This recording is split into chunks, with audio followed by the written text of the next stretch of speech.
Good morning, fish keepers. Cam here from thefishroom.co.nz, and we've done it.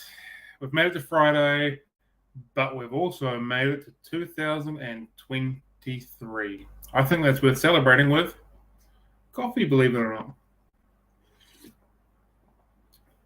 Oh, that's good. Oh, that's a good coffee. Easily the best one I've had today because it's the first one I've had today, but also it's a very, very nice coffee. Right, so this bad Sav is now gone. 2023, 23, 22, 22. Well, only one sip of coffee, look at me go, is gone. We've got a new diary for 2023. Lots of new notes. Good morning, Amy. How you doing? So I've actually got a lot of stuff in here. Obviously, you've noticed that we're now starting at 9 a.m. and not 10 a.m. I kind of forgot that. Came into work at about just on 8 o'clock. So, got to get ready for the coffee date. So, frantically ran around the shop and the back room and worked some things out. It wasn't actually that hard because we've had quite a lot of progress been going on over the last week and a half or so. So, it was actually really easy to fill in the book. So, first things first, we'll just go in order of what I've got, is I made a wee mistake with the Daphnia tubs over the Christmas break. They're getting pretty murky and looking pretty average, so I thought, instead of the little air stone putting air in there, why don't I put a little sponge filter in there and actually treat them like an aquarium, try and keep the water a little bit better condition, no ammonia, that type of jazz. It turns out that Daphnia enjoy getting stuck to sponge filters, so that set me back a little bit. It took me a few days to realize that the Daphnia colonies were getting a little bit smaller. I was like, what's going on here? Couldn't quite work it out. And then it dawned on me. Originally, I thought because I wasn't spending as much time in the shop, I was kind of phoning a little bit, just sort of running in, putting some green water and then coming back, that it might have been that. And then it dawned on me that the Daphnia was getting attached to the sponge filters. So out they went. So that was a learning curve for me. Don't use sponge filters with Daphnia colonies. It's a good time. But they'll sort themselves out. Again, shop's open per normal now, so I'll be in here every day and we'll be feeding green water, so it won't take long for them to bounce back. And then also had a little, not so much a setback. It's something I was expecting with white worms. It's pretty warm at this time of the year and they don't tend to like the heat that much. So they seem to have slowed down a little bit.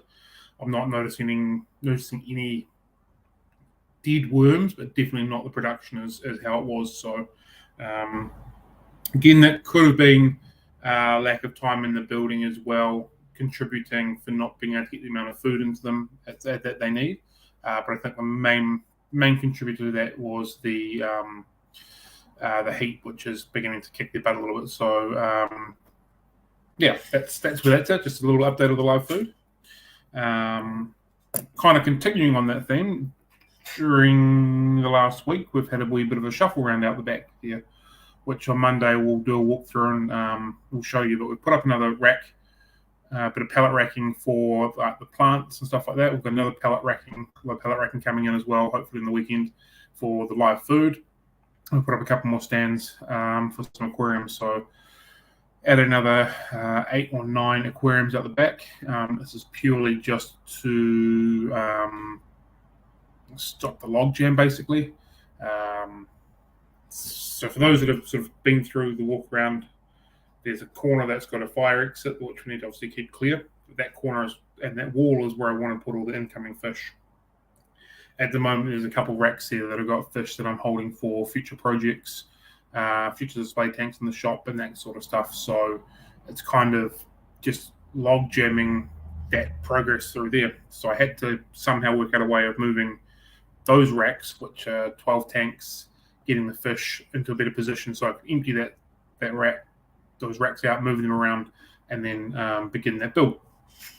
So after a couple of stressful hours of basically pulling my hair out trying to look at what was going on, we decided to put a couple new racks in. So I've gone out and bought a bunch of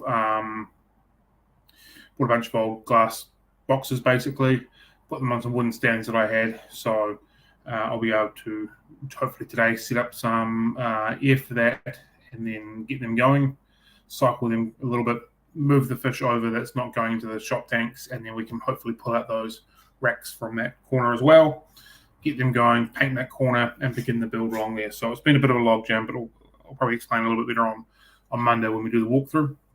So yeah, we'll put another, like I said, 9 or 10 tanks in there, just the various sizes, just basically water holding tanks, nothing too important, but they're just moving and moving. So once that's done, we've then put the 2 pallet rackings in. So one side's going to be for the immersed plants. Currently, it's working, but it's not working the way that I want it to work. So it's kind of just a proof of concept for me at the moment, which is working. I just need to adjust it slightly. And the other side, we'll put probably some more aquariums and the live food. So one of the reasons behind this is at the moment the Daphne is right at the bottom on the ground, and it's really awkward to do water changes out and stuff like that. So if we've got that 2 foot above the ground, it's going to make life a little easier, keep it clean. Again, hopefully the production speeds up and that sort of stuff. So that's what we're wiggling around with that at the moment. So it's made it a lot tidier. It's made it feel like the flow's a little bit better. It's also given a bit of an idea of how the finished room is going to look, because we've got the pallet rack coming out from the wall as opposed to across the wall. And the design that we're working with at the moment, once the room gets closed in, is to have all the racking going out from the wall as opposed to across the wall. So that's given me an idea of sort of how much space I'm going to have and how we can make that work a bit better. So yeah, it's positive things. But again, Monday morning we'll do a walkthrough and I'll explain it a little bit better so a few people can have a wee look at that. Good morning, Brian. How you doing, mate? So the whiptails. I think it was early December. We had a spawn of whiptails come through, put them in this breeder. They were going okay, and I just think a bit of time-related issues with Christmas being Christmas and me neglecting them a little bit. Lost a few of them. So, I poured them into the tank. They had the guppies in them. Still a few of them hanging around. That was cool. I had someone drop off a breeding pair, which is why I've obviously got that spawn. I had someone else drop off a whole bunch of royals as well. So you've got about 3 tanks full of royal whiptails at the moment, plus the ones we're selling. As we've been doing this move around, we noticed that one of the tanks of the royal whiptails had 2 females sitting on eggs. And then I'd moved the breeding pair to their own tank as well, and they had wrigglers as well. So at this moment right now, we've got 1 breeding pair, 2 females sitting on eggs, which I would have hatched overnight, and 3 tanks with fry hanging around. So we've got a lot of royal whiptails, probably too many royal whiptails to be totally fair. But that's a bit of a learning curve as well. I know they spawn really, really well, really, really easily, but it's growing up the fry. So once everything's settled down, I'll put a proper attempt into raising some of these fry again. I think the lack of small food might have been the issue to start with raising the first batch of fry. Like I said, we've got 1 or 2, but not many. So continue to work hard on probably brine shrimp and small green water and stuff like that, and see if it works. Maybe feed them 3 or 4 times a day, see if that helps them push up a little bit. But yeah, for some reason, I don't believe I'm going to need 3 breeding pairs of whiptails, and for some reason I don't believe I'm going to need a batch of whiptails every 3 months from each pair, every month from each pair. So I'm okay if I don't manage to survive a whole lot of them. But they're still learning, still want to try, still get it going. The Epistogramma fry that we had going, as I suspected, the skunk corridors have had their way and taken them off. I didn't expect them to last very long because the skunk corridors were in there. I've got no way to move them at the moment, so that was fine. It's great to know that I had a breeding pair, a successful breeding pair, so I'm happy enough with that, and then we'll hold on to them until I'm ready to actually spend some time with them. And I just think that the keyholes that I've got hate me. They spawned again on Boxing Day. I think I saw they had eggs, and then next day I came in, there was no eggs. So they might not be fertile, or they might just hate me and they don't quite know what they're doing yet. So yeah, unfortunately, they're the ones that I really want to get some fry from and really want to raise. They're not the most popular fish, but I think they're very cool fish. So it's great that they are spawning. Just like to see at least 1 fry come through would be handy, but yeah, I quite like the keyholes, and I think they're very underestimated, very underrated. They're a very soft fish, but they're a very nice fish. So anyway, they had all intention of going into one of the display tanks in the shop. So it'd be cool to get some fry from them before they go to that point. But if it doesn't, so be it. And then can still spawn in the tank that they're going to be in. Late last year, we also had the Biterax get put up into the shop selling room, the fish room. So all the electricity is now being connected for that. All the tanks are being painted black. The stands in place, all locked and loaded and screwed to the wall, nice and secure. So the next thing to do is for me to scape them. I was thinking last night when I was in bed and I couldn't sleep. So I've got 8 tanks. The bottom one's going to be snails. So your mystery snails and golden apple snails and stuff like that.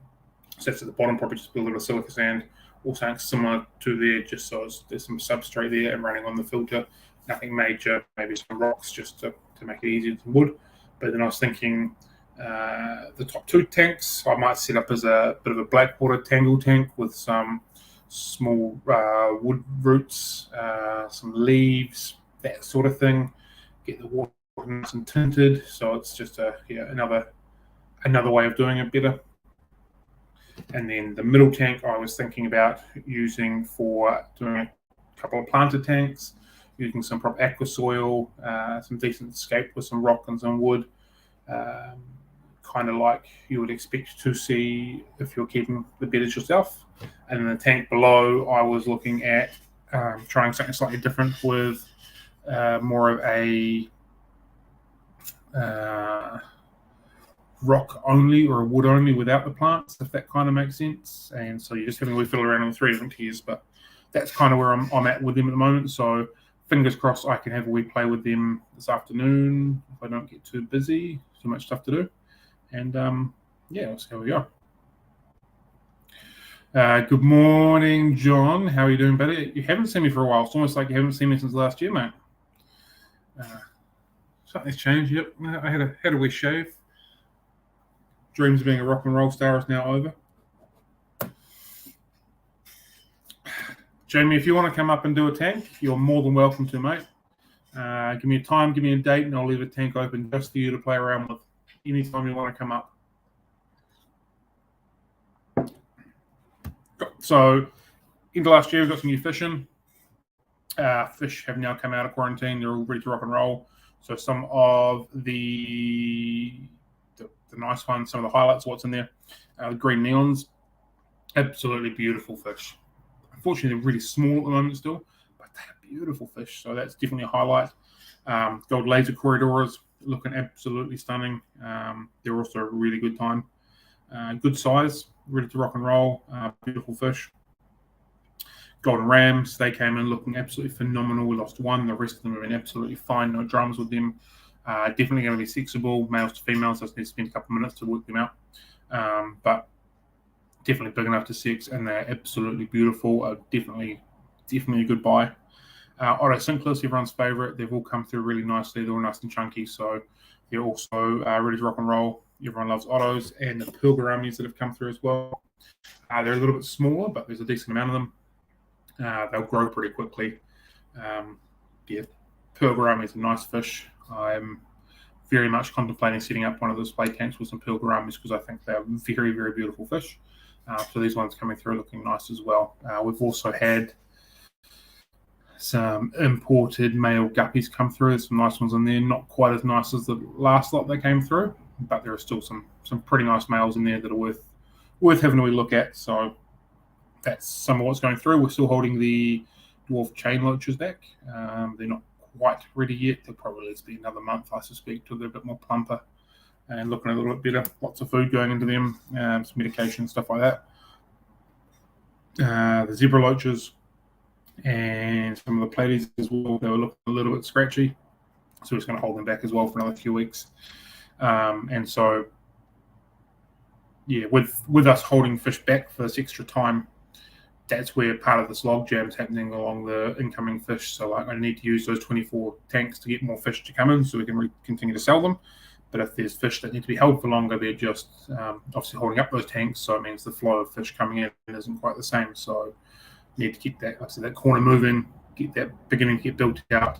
And even if we're going to have the 10 tanks sitting down that end that are just, okay, these fish need a little bit extra time, they can move in there for another month while they're being held out, while they're being growing out a little bit, while we're fattening up and stuff like that, as opposed to I've run out of tank space. Out of the 24 holding tanks we've got, I can only use 19 of them as an example. So that's where that log jam is beginning to really be noticed with some of the fish that are having to be held.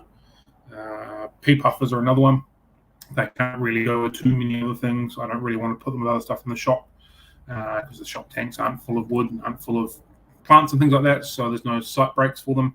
So I kind of need to hold them at the back or hold them in their own tank by themselves, which holds up another tank for new fish coming in. So they get nice and comfortable because they don't move around all the time and they don't get stressed, and they're in their same environment the whole time for 2 or 3 months, which is really good. It just makes the logistics of moving things around a little bit more tricky, but we're trying to work through that. So so with the immersed plants we're going on, we've had some really good success so far with the Acuata, the Blue Hydrophilia, the Wisteria, and the Crypt Wingitai. So they're all growing really, really well immersed. It's not quite the system that I want to have in play totally, but like I said before, it's a really good proof of concept. So they're going really well. Red Hydro didn't go so well.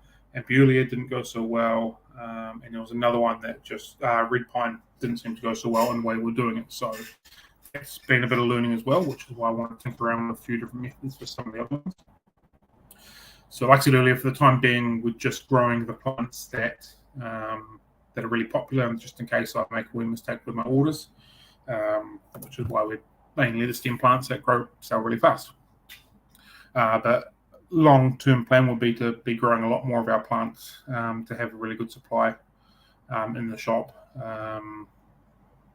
for basically us, and knowing the quality that's going through, how big they are, and we've got complete control of the supply chain of whatever size bunches of how many plants and that kind of stuff. But for at the moment, we're just proof of concepting it still, but we have some pretty good supply with pretty good growth with them so far. No, at the moment we pretty much don't have any plants available. Cleared out the plant tanks Wednesday for orders to come in on Monday. So next week we'll have all of our plants back up ready to rock and roll. But we just cleared them all out. Start of the year, refreshed them again. Tried to clean out that tank as much as possible, get it nice and sparkly, and then we'll put some more more plants in it coming this week. Sorry, John. With the Anubias and the Java Fern, we're growing in a slightly different method. We're growing it via like those coconut ball things. So they've gone okay, but I think I might have over-fertilized them and caused a lot of algae issues. But again, now that we've put them up above and they're not on the ground, which made my life a little easier, we can see into them, we can control a little bit better, we can drain them out a little bit quicker, and then hopefully don't have those algae issues. It could have also been the light was slightly too strong, so we've adjusted the light, which might help them as well. The plants themselves looked fine. They were beginning to grow. The roots and the rhizomes were beginning to grow around the balls, which was perfect. But there's definitely a lot of algae coming through, which obviously isn't perfect, so we'll just have a wee adjustment with that. So it's all, again, it's all learning. It's all kind of proof of concept. And majority of this is just in case I make a weird mistake on orders, we've got something that we can continue to push through so people don't get delayed orders and things like that. Oops, this is what happens when you really... Sorry, yeah. As I said, this is our new time frame. It's mainly not so much for the chats where I'm just sitting here talking with the computer and everyone's in the chat. It's more for when we've got a guest, so we can really give them the time that they deserve. Far too often we've been talking in been an hour, and there's plenty of stuff right in the middle of the conversation. Everyone's enjoying it, and we've had to go because the shop being open. So pushed it forward an hour. So when we do have guests on, it makes life a little bit easier for so far. Me too. I know it's going to be a bit of a learning curve, a bit of a reminder for people that we're kicking off a bit early, but hopefully it won't be too bad and it won't take too long for everyone to realise we've kicked off an hour earlier. What else have I got here? So I was talking to Cameron from the Aquarium Project. Surprised he's not on here. Maybe he got confused with the hour early as well. A couple of weeks back about doing something towards frozen foods. So both of us now are cranking out a frozen food video on Friday, which is today. So we've got one of them coming up. Last week we looked at the Ocean Nutrition white mosquito larvae, which I really enjoyed. Today we're looking at the Ocean Nutrition spirulina formula again, which is a really good product. So the video will be up on both YouTube and Facebook probably in an hour or so. I don't want to call them reviews. They're more of just a little informal, this is a product, let's open it up, let's feel it out, let's see how it goes type of scenario. So nothing too major there. But yeah, so there's plenty of different frozen foods around that we are just going to basically showcase and highlight over the next few weeks. So Cam came out with the idea. I thought it was a good one. So together we're just randomly talking about frozen food every Friday. So that's a good time. I can't read my writing. I can't read my writing at all. So February is when we have decided to open the shop on the weekends. So the first week of February is when we'll begin being open on Saturdays. Still haven't quite locked in the times. Thinking 10 till 4, 10 till 3, 9 till 3, something along those lines. So if you are local to us in Nelson, open to any suggestions and when you think would be the best times for you, because obviously being open in the weekend is for the best time for the people to come in that haven't had the opportunity during the week because you're at work or whatnot. I'm looking at you, John, because that's what you do. So yeah, kind of open and flexible to what we're doing in that time, but 9 till 3, 10 till 4, something like that is what we're kind of thinking of. So if there's anyone in particular that people think would work best for them or best for the majority, then very much open for that as a suggestion. So yeah, we'll confirm that over the next week or two, but definitely the first weekend of February is when we're going to be open on the weekends, on the Saturdays. So we'll be going from there. And as of Monday, everything's back to normal. We're sending out frozen foods, live fish, plant orders will be continuing to go through as of Monday, all that kind of stuff. So it's never a fun time this time of the year for anyone that sends or sells perishable items. Things get stuck in transit for far too long. I know that I'm tracking in order of something that's not perishable, which is nice. That was sent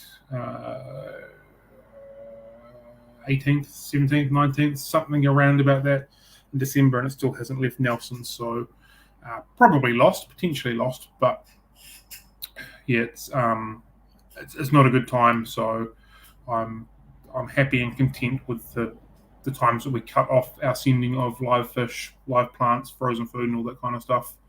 For the care and the duty of the animals, I don't think it's okay to send it later. It just is what it is.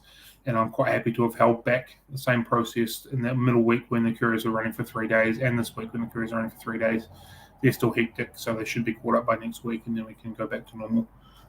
So sorry for the people that were expecting fish sent on New Year's Eve, Christmas Eve, or stuff like that.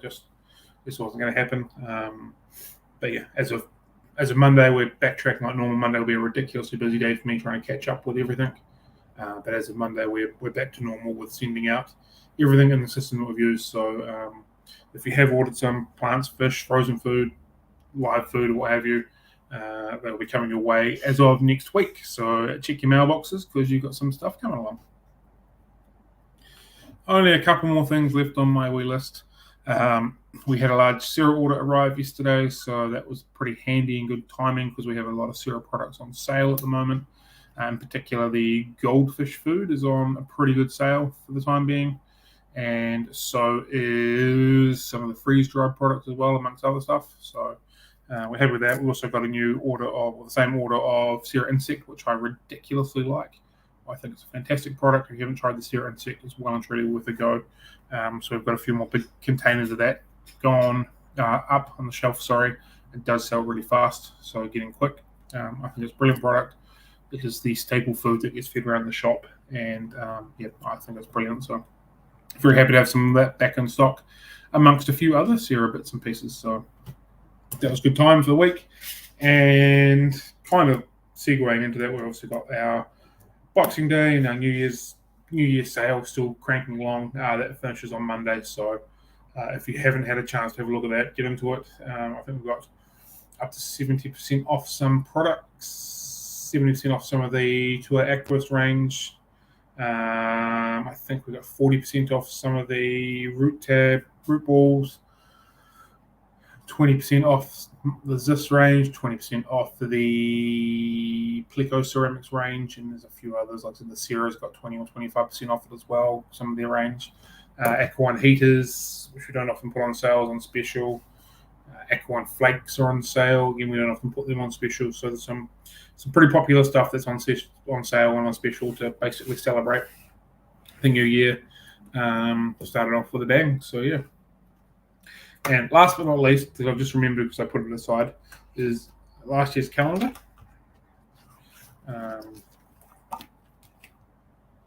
Which has some absolutely phenomenal photos on it. So they sent me a new one, which I'm stoked with. What I'm thinking of doing is I'm going to take the page out, like so, of the photo, and I'm going to get them framed and put them around the shop. So just a little bit more decoration around the place. Another dozen or so cool photos of fish. So I'm looking forward to that. Hopefully I'll get some photo frames or picture frames this weekend, and I'll scatter a few up, even though I might have had that done prior to the Monday walkthrough, but I doubt it because I just doubt that I'll have that done in time, but we'll see how we go. And so, yeah, that's what we're at with that. No updates with the front hose tank. All I've done is taken a bit of silicone off, and we're kind of at where we were. It's just been a little bit too busy and I haven't been spending enough time in here. So silicone's here. I've got the cleaning alcohol here. I might get some time today, but probably unlikely. So I'll see if I can get some more work on that done next week. Otherwise, I might have to make a special appointment and say to the missus I need to come down here for a couple of hours one night and just get some work done, because it doesn't seem to be getting too much work done at the moment. So not in a hurry with it. As long as it doesn't go stagnant and gets nothing done and gets forgotten about, that'll be the main concern. So that's where that's at the moment. Dawned on me that it might be a bit tricky to get through the door as well, just the way the door is, but we'll work through that when we have to get to that point. So once it's sealed, then we're going to look at drilling it, sumping it, finishing the stand, obviously get it running, get it water tested, make sure everyone's happy. Then after that, we can look at filling it up and putting some things in. So it's still very long time away. Hopefully it's done by the end of the year. Just depends on how my time allows it basically at the moment. So yeah, that's all that I have today. Thank you everybody for joining us. Like I said, there'll be a frozen food video coming up in a couple hours time. I hope you enjoy that. Kick on in with the sale. Oh, before I forget, plant orders now incur a shipping fee, and so do all other products that we're selling. There was a wee mistake over the Christmas period where Trade Me was charging $15 for shipping. So someone brought it to my attention, and then so I basically jumped on Trade Me, got hold of the devs or whatever, and worked it out, got that sorted. But then that spurred me on to have a really deep dive of what we were doing with shipping. And I knew it wasn't the most profitable idea for my business, but I didn't realize how bad it actually was. So after having that really big deep dive, I worked out some numbers, and unfortunately we have to charge shipping on everything as well. No, I'm sorry. So unfortunately the free shipping era is done. I will very quickly try and work at a free shipping threshold of whatever value it is before you can get free shipping. But unfortunately, that's done and dusted. So it was nearly 3 years of doing free shipping from memory. Lots changed in 3 years. Prices have gone up significantly in 3 years. It just wasn't sustainable. After really having a deep really deep look. I actually surprised myself and thought, oh, this needed to change a long time ago, but I clearly held it a little bit too long, but that's okay. So that's where that's at. So again, apologies that we've got to pay for, everyone's got to pay for the shipping now on their products, but it's just unfortunate, but it is what it is. So yeah, that's pretty much it. The other thing, how do we look through? John and I have spent some time over the last few days beginning to plan what's happening for next year. Some pretty cool stuff happening. We're kind of in discussion of how we're going to make some things work, what we're going to get done, what we're going to change, how we're going to improve some things. So it's definitely an exciting time. And yeah, I'm pretty much looking forward to bringing what we're going to bring to everybody. There is some pretty cool stuff ahead. So yeah, should be lots of fun, lots of enjoyment, and lots of stuff to do with fish. So that's happy days. Okay, I'm out of here. Plenty of stuff to do. Have a good one, team. Happy fish keeping. Catch you later.